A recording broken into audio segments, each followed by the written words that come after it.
తారీఖున వరంగల్లో జరగబోతున్న బీఆర్ఎస్ పార్టీ రజతోత్సవ సభకు సంబంధించి దాదాపు ఏర్పాట్లన్నీ కూడా పూర్తయినాయి. ఎక్కడ ఏ ప్రాంతం నుంచి బయలుదేరినా తెలంగాణలో అక్కడ అలంపూర్ గద్వాల నుంచి కావచ్చు, అటు ఆదిలాబాద్ ఆసిఫాబాద్ నుంచి కావచ్చు, ఇటు కొడంగల్ కోస్గి నుంచి కావచ్చు, అటు భద్రాచలం కొత్తగూడెం నుంచి కావచ్చు, ఏ ప్రాంతం నుంచి బయలుదేరిన వాళ్ళైనా సజావుగా బహిరంగ సభ ప్రాంగణానికి చేరుకోవడానికి కావాల్సిన పద్ధతుల్లో అన్ని ఏర్పాట్లు కూడా చేయడం జరిగింది. నిర్వాహకులందరూ కూడా ప్రతినిత్యం ప్రతి క్షణం కేసీఆర్ గారి పర్యవేక్షణలో అన్ని జాగ్రత్తలు తీసుకుంటూ ఎక్కడ ఎవరికి కూడా ఎటువంటి ఆటంకం కలగకుండా, ఎక్కడ ఎటువంటి ట్రాఫిక్ జామ్లు కూడా కాకుండా ఉండే విధంగా అనేక రూట్లు, అనేక రోడ్డు మార్గాలు, ఎవరైనా రైళ్ల ద్వారా వచ్చే వాళ్ళు ఉంటే కూడా దగ్గరగా ఉండేటట్లుగా ఏర్పాటు చేయడం జరిగింది సభ ప్రాంగణాన్ని. సో దానికి అనేక దారులు కూడా ఉన్నాయి. ప్రత్యేకించి హైదరాబాదు వరంగల్ రూట్లో వాళ్ళు వెళ్ళేవారు ఎవరైతే ఉంటారో జనగామ దాటిన తర్వాత దేవునూరు టోల్ గేట్ వరకు కూడా ఎడమ వైపున వచ్చిన ప్రతి రోడ్డులో ఎక్కడ దిగినా సరే సభా ప్రాంగణానికి చేరుకునే పద్ధతుల్లో రహదారులు ఉన్నాయి. ఎక్కడ కూడా ఇబ్బంది లేదు. స్టేషన్ గన్పూర్ నియోజకవర్గం కావచ్చు, జనగామ నియోజకవర్గాల్లో సంబంధించి ఏ రోడ్డు చూసినా చక్కగా సభా ప్రాంగణానికి చేరుకోవడానికి కావాల్సిన అవకాశం ఉంది. ఇటు తరిగొప్పల మండలం నుంచి వెళ్ళి ఇటువైపు కావచ్చు హుస్నాబాద్ రూట్లో, అటువైపు ధర్మసాగర్ ప్రాంతం నుంచి వెళ్ళి కావచ్చు, ఎటు నుంచి వెళ్ళినా కూడా అన్ని వాహనాలు కూడా అక్కడ చేరుకుంటే పార్కింగ్ సంబంధించి కూడా గత చరిత్రలో ఎప్పుడు లేని విధంగా బ్రహ్మాండంగా పార్కింగ్ కూడా దాదాపు 1100 ఎకరాల పైగా చుట్టూ పార్కింగ్ స్థలాలను కూడా అక్కడ నిర్వాహకులు చేయడం జరిగింది. అనేక దారులతో పాటు తిరుగు ప్రయాణంలో కూడా ఎటువంటి ఇబ్బంది లేకుండా చేసినారు. అక్కడ లైటింగ్ ఏర్పాట్లు కూడా మొత్తం పార్కింగ్ ప్రాంతంలో కూడా లైటింగ్ ఏర్పాట్లు కూడా చాలా బ్రహ్మాండంగా చేసినారు. కాబట్టి రావాలనుకున్న వాళ్ళకి ఎవరు కూడా ఎటువంటి ఇబ్బందులు లేకుండా ఉండే విధంగా చేసినారు. అయితే ప్రజల్లో ఒక అద్భుతమైన ఉత్సాహం కనబడుతూ ఉంది. వాస్తవానికి అది మేము బీఆర్ఎస్ పార్టీ రజతోత్సవ సభగా నిర్వహించాలని చెప్పి మా అధ్యక్షులు కేసీఆర్ గారు నిర్ణయం తీసుకొని చేస్తున్న సందర్భంలో ప్రజలు దాన్ని ఒక రకంగా కాంగ్రెస్ వ్యతిరేక సభగా, పార్టీ ప్రభుత్వ దుర్మార్గాలకు వ్యతిరేక సభగా ప్రజలు మార్చుకుంటున్నారు, దాన్ని మలుచుకుంటున్నారు. కాంగ్రెస్ పార్టీకి ఏదైతే ఓటేసి మేము అధికారంలో తెచ్చినామని భావించినరో అటువంటి వాళ్ళు ఇంకెక్కువ కసితోని మేము తప్పు చేసినాం, కేసీఆర్ను దూరం చేసుకొని కేసీఆర్ నుంచి విడిపోయి మేము ఆగమైపోయినాం, కాంగ్రెస్ మాటలు నమ్మి అని చెప్పి భావిస్తున్న వాళ్ళు ఎవరైతున్నారో వాళ్ళు ఎక్కువగా ఈ సభకు రావడానికి, స్వచ్ఛందంగా రావడానికి సిద్ధపడుతున్నారు. అనేక చోట్ల మాకు సమాచారం కూడా ఇస్తున్నారు.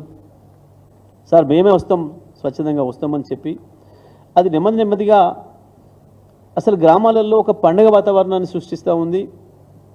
ఏ రాజకీయ పార్టీకి కూడా ఎటువంటి ఆదరణ రాలేదు గతంలో. వాస్తవానికి ఈ దేశంలో అనేక రాజకీయ పార్టీలు ఉన్నాయి. మేమే కొత్త వాళ్ళం, మాకంటే పాతయి 40-50 ఏళ్ళ ఇండస్ట్రీ, 70 ఏళ్ళ ఇండస్ట్రీ, మేము 140 ఏళ్ళ ఇండస్ట్రీ అని చెప్పుకుంటున్న పార్టీలు చాలా ఉన్నాయి. చాలా పార్టీలు చాలా సభలు చేసుకున్నాయి. కానీ ఏ పార్టీ సభ కూడా ప్రజల్లో చర్చకు దారి తీయలేదు. కానీ ఒక బీఆర్ఎస్ పార్టీ, కేసీఆర్ గారి పార్టీ నిర్వహిస్తున్న సభకే ఆ ఆదరణ వస్తూ ఉంది. గత చరిత్ర చూసుకున్నప్పుడు కూడా మేము పెట్టిన సభలే ఇప్పటి వరకు భారతదేశంలో రికార్డుగా ఉన్నాయి.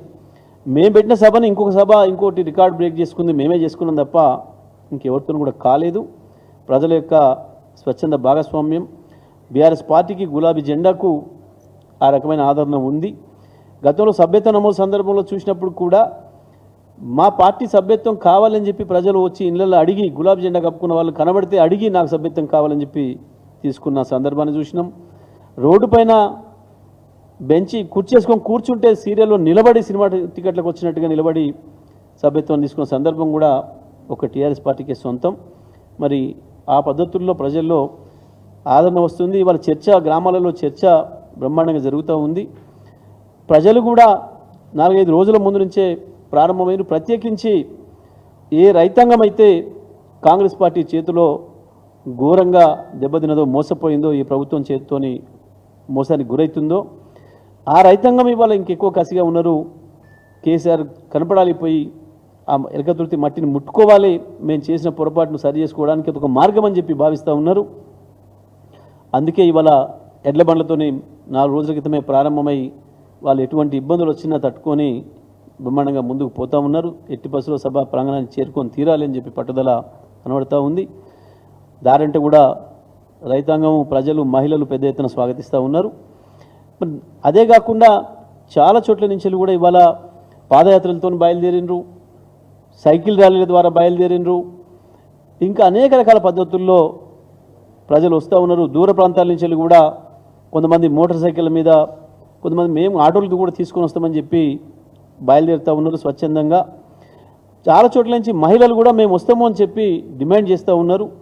కానీ మేము ఇప్పుడున్న పరిస్థితులలో ఈ ఎండలు కావచ్చు, దూరభారాన్ని కూడా దృష్టిలో పెట్టుకొని కేసీఆర్ గారు విజ్ఞప్తి చేసినారు.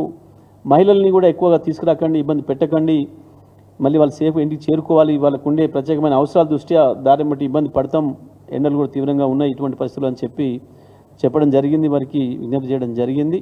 వీలైనంత మేరకు డిస్కరేజ్ చేయండి అని చెప్పి. నిన్న మొన్న నుంచి మాకు చాలా విజ్ఞప్తులు వస్తున్నాయి. గ్రామాల్లో రైతాంగం 70-80 సంవత్సరాలు ఉన్న వృద్ధులు రైతాంగం కూడా మేము వస్తామని చెప్పి అడుగుతున్నారు. సార్ మేము వీళ్ళని ఎట్లా తీసుకురావాలి అని చెప్పి గ్రామాల నుంచి మా కార్యకర్తలు అందరూ కూడా అడుగుతూ ఉన్నారు. కానీ మేము స్పష్టంగా చెప్తున్నాం, వద్దు, డిస్కరేజ్ చేయండి, ఎండలకు తట్టుకోవడం కష్టమవుతుంది, వద్దని చెప్పి మేము వాళ్ళకి చెప్పడం జరుగుతుంది. వాళ్ళని నివారిస్తూ ఉన్నాం. ఎటువంటి ఇబ్బందులు జరగకుండా ఉండాలి, అందరూ కూడా సేఫ్గా వెళ్ళి రావాలి. కాబట్టి వాస్తవమే ఉత్సాహం ఉంది అందరికీ. కేసీఆర్ గారిని చూడాలి, కేసీఆర్ గారి మాటలు వినాలి, ప్రత్యక్షంగా ఆ సభకు వెళ్ళి రావాలి. అన్నిటికి మించి ఈ సభలో మేము పాల్గొనాలి, మేము భాగస్వాములు కావాలి అన్న భావన, ఆ ప్రేమ, ఆ ఉత్సాహం ప్రజల్లో కనబడుతుంది పెద్ద ఎత్తున. తెలంగాణ వ్యాప్తంగా ప్రతి గ్రామంలో ఈ జిల్లా ఆ జిల్లా అని తేడా లేదు, ఈ తాలూకా ఆ తాలూకా అని లేదు, ప్రతి చోటు నుంచి కూడా ఆ భావన కనబడుతూ ఉంది. కానీ ఇవాళ సరే పాపం కొంతమందికి ఏదో కన్ఫ్యూజన్స్ ఉన్నాయి, ఆగమాగం అవుతున్నారు. ఏ పార్టీ ఏ సభ పెట్టుకున్నా ఇంకొక పార్టీ దానిపైన జనరల్గా విమర్శలు చేయదు, మాట్లాడదు. కానీ చాలా ఆశ్చర్యంగా ఏది చేసినా టీఆర్ఎస్ వైపు, బీఆర్ఎస్ వైపే పాపం అందరి చూపు కనబడుతూ ఉంటుంది. మిగతా పార్టీలేదు కూడా సభలు జరుపుకుంటున్నాయి. కాంగ్రెస్ పార్టీ మొన్న ఒకటి ఏదో రాజస్థాన్లో చేసినట్టుంది, మళ్ళీ ఇవాళ నిన్న వాళ్ళు హైదరాబాద్ కూడా చేస్తున్నట్టుంది. కానీ ఎవడు పట్టించుకుంటున్నాడు? మేమేం అడగలేదే, మీరు ఎందుకు చేస్తున్నారు ఇక్కడ హైదరాబాద్లో, మేము ఎప్పుడు అడగలేదే. వాళ్ళ సభను ఎందుకు పెట్టుకున్నారు, గాడెందుకు పెట్టుకున్నారు, గీడెందుకు పెట్టుకున్నారు కూడా మేము ఎప్పుడు అడగలేదు. పాపం వాళ్ళకి తోడు బీజేపీ కూడా పాపం ఎందుకో వాళ్ళకి చాలా దుగ్ధ కనబడుతూ ఉంది. అసలు మీకెందుకు ఓడేం టీఆర్ఎస్ఆ బీఆర్ఎస్ఆ అంటాడు? నీకెందుకు రా భయ్ అనుమానము? టీఆర్ఎస్ఆ బీఆర్ఎస్ఆ, గులాబీ జెండా కేసీఆర్. కేసీఆర్ సభకు వస్తున్నారు ప్రజలు, కేసీఆర్ సభకు వస్తున్నారు. మీకెందుకు శశవిషాలు? మీకెందుకు అనుమానాలు? మీకెందుకు? ఎందుకు ఆగమాగమవుతున్నారు? ఎందుకు బట్టలు చింపుకుంటున్నారు? దేని కొరకు?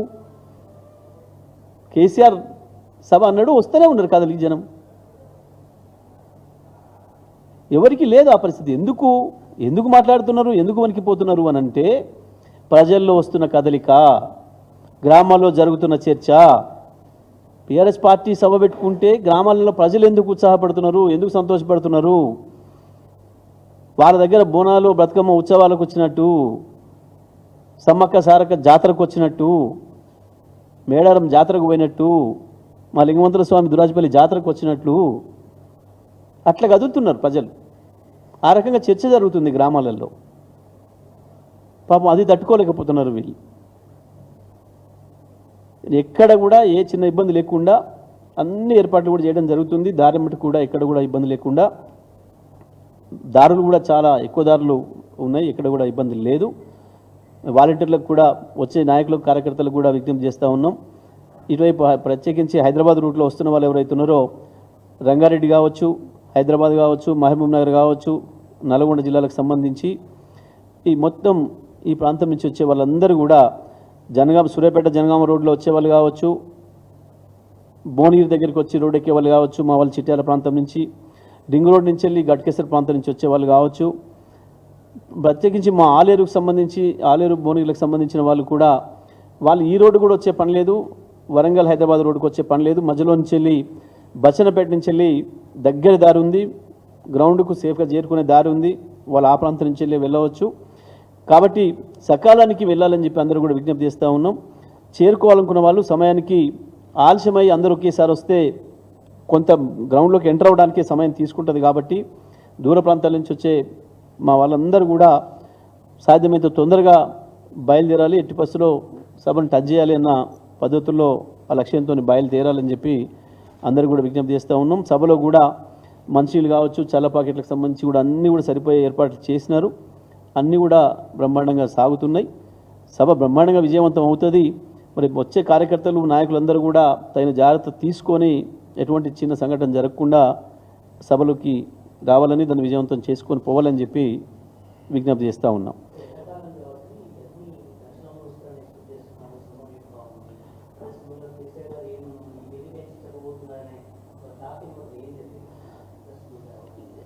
సభకు ఇంత అని లెక్క వేయడానికి అయితే స్కోప్ లేదు. లెక్కకు మించి వస్తారు, అందులో సందేహం ఏం లేదు. ఎందుకంటే ప్రతి గ్రామం నుంచి కదలాలన్న పట్టుదల కనబడుతుంది. సరే, మేము దూరమైనప్పుడు కొంత ఆదిలాబాదు కావచ్చు, ఆసిఫాబాదు, ఇటు ఆలంపూరు, గద్వాల, ఆ దూరం ప్రాంతాలు ఏవైతే ఉన్నాయో అక్కడి నుంచి వీలైనంత మేరకు కార్యకర్తలు ఊరుకు ఒకరిద్దరే పార్టిసిపేట్ చేయండి, అందరూ కూడా మీకు ఉంటుంది కానీ కోరిక, అంత దూరం నుంచి వస్తున్నారు కాబట్టి ఇబ్బంది పడకుండా అని చెప్పడం జరిగింది కేసీఆర్ గారు. అయినప్పటికీ అక్కడి నుంచి అంత దూరం నుంచి కావచ్చు, దగ్గర నుంచి కావచ్చు, ప్రతి గ్రామం నుంచి ఒత్తిడి ఉంది.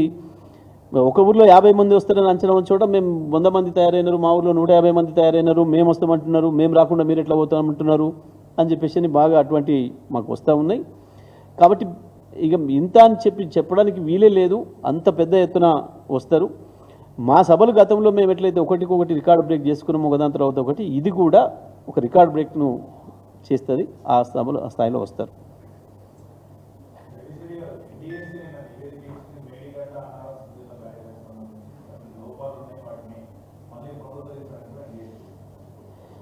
ఎవరు ఇచ్చిండ్రు? NDSA. అది కొంచెం స్పెల్లింగ్ మిస్టేక్స్ అవుతున్నట్టున్నారు మీరు. అది NDSA రిపోర్ట్ కాదు, NDA రిపోర్ట్. అది NDA రిపోర్ట్. ఎందుకంటే NDSA రిపోర్ట్ అయితేనేమో అది ఒకటేసారి ఇస్తుంది. కానీ భారతదేశంలో ఇప్పటి వరకు ఎక్కడ ఏం ప్రమాదాలు జరిగినా అసలు NDSA అనేది ఒకటి ఉందనే సంగతి కూడా తెలియదు. మొత్తం ఈ దేశానికి ఒక NDSA అనేది ఒకటి ఉంది అని అడ్రస్ చెప్పింది కాళేశ్వరం మొదటిసారిగా. కానీ అది NDSA రిపోర్ట్ కాదు, NDA రిపోర్టు. కాంగ్రెస్ బీజేపీలు కలిసి తయారు చేసిన NDA రిపోర్ట్. విచిత్రం ఏంటంటే దాంట్లో NDA భాగస్వామ్యం వరకే ఉండాలి, కానీ తెలంగాణ కాంగ్రెస్ కూడా దాంట్లో భాగస్వామ్యం ఉంది ఆ NDA రిపోర్ట్లో. లేకపోతే ఏమైనా బుద్ధి ఉండాలి కొంచెమన్నా. ఆనాడేమో ఎన్నికల ముందు తెల్లారే వరకే ఉరికొచ్చిండ్రు, ఏదో అయిపోయినట్టు. అసలు అది ప్రాజెక్ట్ అనేది ఒకటి కట్టినరా, ఆడ ఉన్నదా లేదా కూడా చూడలేదు వీళ్ళు. ఒకటే పూటలో హైదరాబాద్కి వచ్చి పోయి తెల్లవారికే లీకేజ్ ఇచ్చిండ్రు. ఆ నివేదిక ఎవరికి ఇచ్చామని కూడా చెప్పలే. మొట్టమొదటి బీజేపీ నాయకులు మాట్లాడారు, తెల్లవారి నుంచి వెళ్ళి ఇక్కడ ఉన్న కాంగ్రెస్ నాయకులు మాట్లాడినారు చాలా స్పష్టంగా. ఏంటిది? కేసీఆర్ని దెబ్బకొట్టాలి. ఇక్కడ మోడీ గారి నాటకంలో భాగంగా ఇచ్చిండ్రు. ఏముంటుంది మరి దాంట్లో? ఇస్తే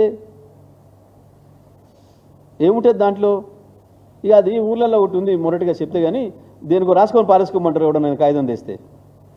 గట్ట రాసుకొని పారేసుకోవడం కూడా పనికిరాదు ఆ నివేదిక. అదో నివేదిక, దానికి ప్రశ్న, దానికి ఆన్సర్ కావాలన్నా?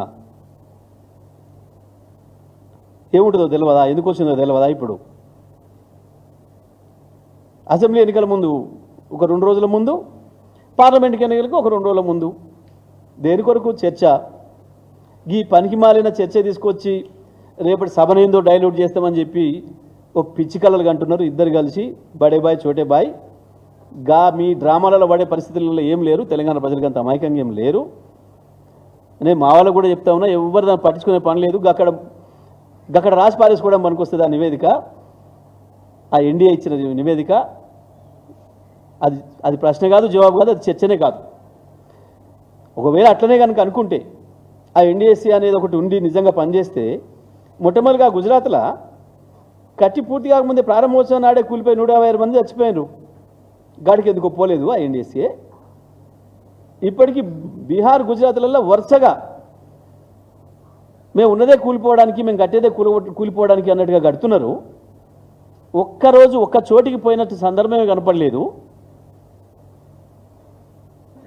ఎన్డీఎస్ఏ అనేది ఒక సంస్థ ఉందని, దానికి ఒక్క తెలంగాణలో కాళేశ్వరం కడతారు, అది కూలిపోతుంది, దాని మీద మేము నివేదిక తయారు చేయడానికే ఉన్నాం మేము అన్నట్టుగా, అది అవసరమైనప్పుడు కేవలం ఎన్నికల సందర్భం ఇంకో పొలిటికల్ సందర్భం వచ్చినప్పుడే దాని మీద చర్చ చేయాలన్నట్టుగా అదో పనికిమాలిన నివేదిక. అది ఏం దాని మీద చర్చ కూడా అక్కర్లేదు మనకు ఎవరికి కూడా.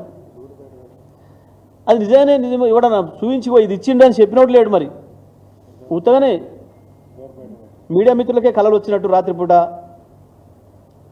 ఏది ముఖ్యమంత్రి వేస్తున్న రైతు బంధులు, రైతు భరోసాలు, రుణమాఫీల సమాచారం వచ్చినట్టు రాత్రిపూట టింగు అని చెప్పి మెసేజ్లు వచ్చినట్టు మరి కొద్దిమంది మీడియా మిత్రులకే వచ్చినట్టుంది రాత్రి కలల. ఎవడు చెప్పిండు? ఏ అధికారి చెప్పిండు? ఎవరికి రిపోర్ట్ సబ్మిట్ చేసిండు? ఎవడు నివేదిక బయట పెట్టిండు? నేను మెరిట్స్లో ఓట్లే. అసలు ఇది చెప్పినోడెవడు, చూసినోడెవడు? వాడు ఇయ్యంగా కిటికీలంగా చూసిండా? వాడు వెంటిలేటర్లంగా చూసిండా? ఇచ్చేటోడు ఇస్తుంటే చూసేటోడు పోయి మీరేమన్నా వినరా? నాకైతే రాలేదు సమాచారం. మరి మీకు ఒకరికన్నా ఉందా? పలానాయన తీసుకొచ్చి పలానాయనకి ఇచ్చిండని ఏమైనా చూసిరా? అది రిపోర్టు.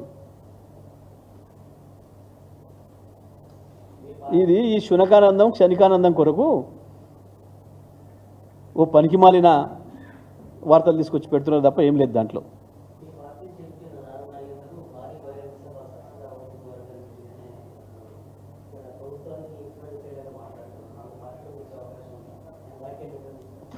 అది వాళ్ళని అడిగాం.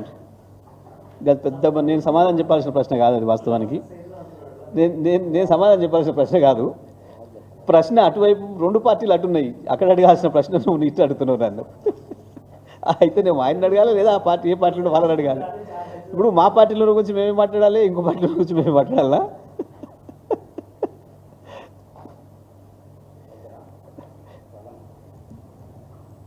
Right, thank you.